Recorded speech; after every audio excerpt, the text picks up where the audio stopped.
Hello बच्चों, so बेटा let's see the question and the question says first three nearest neighbour distance for the simple cubic lattice are respectively. तो बेटा simple cubic lattice में पहले तीन nearest neighbour कौन से डिस्टेंस पर होंगे वो बताना है। देखिए बेटा इसके लिए मैं एक क्रिस्टल लैटिस बना देता हूं। सो ये हमारे पास एक क्रिस्टल लैटिस तैयार हो गया, ठीक है। सो बेटा सिंपल क्यूबिक की अगर मैं बात करूं तो एटम्स हमारे सिंपल क्यूबिक में कहां पाए जाते हैं? ये बेटा पाए जाता है सिंपल क्यूबिक में नंबर ऑफ ये जो एटम्स पाए जाते हैं ये कॉर्नर्स पे पाए जाते हैं। तो एक इस कॉर्नर पे है, एक इस कॉर्नर पे है, एक इस कॉर्नर पे है, ये इस कॉर्नर पे है, इस पर, इस पर, इस पर एंड इस पर। और ये कॉर्नर के एटम एक दूसरे को टच कर रहे होते हैं।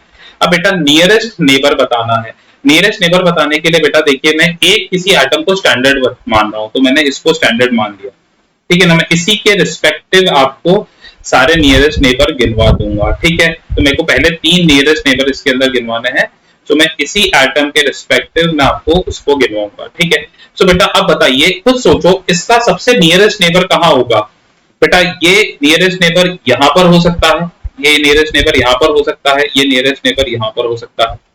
मतलब कौन से डिस्टेंस पर? ए डिस्टेंस वाला इसका फर्स्ट नियरेस्ट नेबर तो होगा ए डिस्टेंस पर। कितने पर? ए डिस्टेंस पर। उसके बाद बेटा इसका दूसरा सबसे नजदीकी रिश्तेदार कहां पर पाया जाएगा?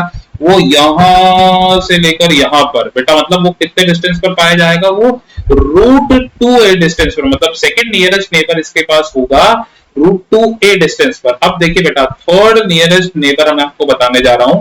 अब यहां से ये देखना, थर्ड नियरेस्ट नेबर बेटा ये बॉडी के डायगोनल पे मिलेगा। ये यहां से ये इतना दूर है, ये देखो कितना दूर आ रहा है ये, ठीक है। So this is the third nearest neighbour which is at the distance of √3a। So the third nearest neighbour will be at the distance of √3a। सो पहला है a, दूसरा है √2 है, तीसरा a है √3a। So the correct answer will be a, √2a and √3a. So this will be the correct answer will be option number A. So I hope you understood it well. Best of luck. Thank you.